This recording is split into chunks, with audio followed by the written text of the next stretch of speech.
ഇന്നത്തെ ബിഗ് ബോസിൻ്റെ ലൈവിൽ രതീഷിൻ്റെ ഗെയിം പ്ലാൻ എന്താണെന്നും രതീഷ് ഏത് രീതിയിലാണ് ഗെയിം പ്ലാൻ ചെയ്ത് മുന്നോട്ട് പോകുന്നതെന്നും സിജോ ശ്രീരേഖയോട് തുറന്നു പറഞ്ഞിരിക്കുകയാണ്. അതിനുള്ള കറക്റ്റ് എക്സാമ്പിൾസും അവിടെ സിജോ ശ്രീരേഖയ്ക്ക് മുന്നിൽ നിർത്തിവെക്കുന്നുണ്ട്. കാര്യം ഇത്രയാണ്, വളരെയധികം സിമ്പിളായിട്ടുള്ളൊരു കാര്യമാണ്. ഇതിനു മുൻപുള്ള സീസണിൽ പല ആൾക്കാരും ട്രൈ ചെയ്തിട്ടുള്ള ഒരു കാര്യം തന്നെയാണിത്. അതായത് ആദ്യം വന്നിട്ട് ഭയങ്കരമായിട്ട് അലമ്പിട്ടിട്ട് ആകെ നെഗറ്റീവ് ആക്കും. അപ്പോൾ എന്താ ചെയ്യും, ബാക്കിയുള്ള 18 കണ്ടസ്റ്റൻസും ഈ ഒരാൾക്ക് നേരെയായിട്ട് തിരിയും. എപ്പോഴും ഇയാളുടെ പേര് മാത്രമായിരിക്കും അവിടെ പറയുക. ഇയാൾക്ക് കൂടുതൽ സ്ക്രീൻ സ്പേസ് കിട്ടും.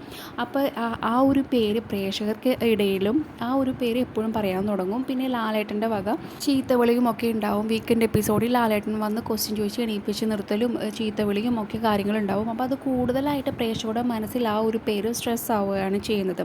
ആദ്യമൊക്കെ നെഗറ്റീവ് കളിച്ച് പിന്നെ പയ്യെ പോസിറ്റീവ് വൈബിലേക്ക് വരാനായിട്ട് ശ്രമിക്കും.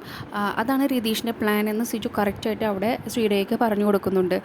അതായത് നമ്മുടെ ആദ്യ ദിവസങ്ങളിൽ, ബിഗ് ബോസിൻ്റെ ആദ്യ ദിവസങ്ങളിൽ നമ്മുടെ ജീവിതത്തിലെ ലൈഫ് എക്സ്പീരിയൻസ് അങ്ങനെയുള്ള കാര്യങ്ങളൊക്കെ ആദ്യം നമ്മൾ നല്ലോണം പറയും. അപ്പോൾ പെട്ടെന്ന് ചിലപ്പോൾ പ്രേക്ഷകർക്ക് അത് ആ സമയത്ത് പ്രേക്ഷകരുടെ മനസ്സിലത് ഉണ്ടാവുമായിരിക്കും. പക്ഷേ ഓരോ ദിവസം കഴിയും തോറും പുതിയ ടാസ്കുകൾ, പുതിയ പ്രശ്നങ്ങൾ അതൊക്കെ ഉണ്ടാവും. അപ്പോൾ ആ ഡേ ബൈ ഡേ ഉള്ള കാര്യങ്ങൾ മാത്രമേ പ്രേക്ഷകരുടെ മനസ്സിൽ ഉണ്ടാവുകയുള്ളൂ. പിന്നെ വീക്കെൻഡ് എപ്പിസോഡുകളിലായാലും ലാലേട്ടൻ വന്നിട്ട് അങ്ങനെയുള്ള കാര്യങ്ങൾ മാത്രമേ ഉണ്ടാകുള്ളൂ. അങ്ങനെ ഒറ്റപ്പെടലിൽ നിന്ന് പെട്ടെന്ന് ഒരു പോസിറ്റീവ് വൈബിലേക്ക് കടന്ന് പ്രേക്ഷകരുടെ മനസ്സിൽ ഇടം നേടാനാണ് രതീഷ് കുമാർ അവിടെ ശ്രമിക്കുന്നത് എന്ന് സിജോ കറക്റ്റായിട്ട് പറയുന്നുണ്ട്. അതുകൊണ്ട് തന്നെയാണ് സിജോ എപ്പോഴും രതീഷിന് ചൊറിഞ്ഞുകൊണ്ടിരിക്കുന്നതും.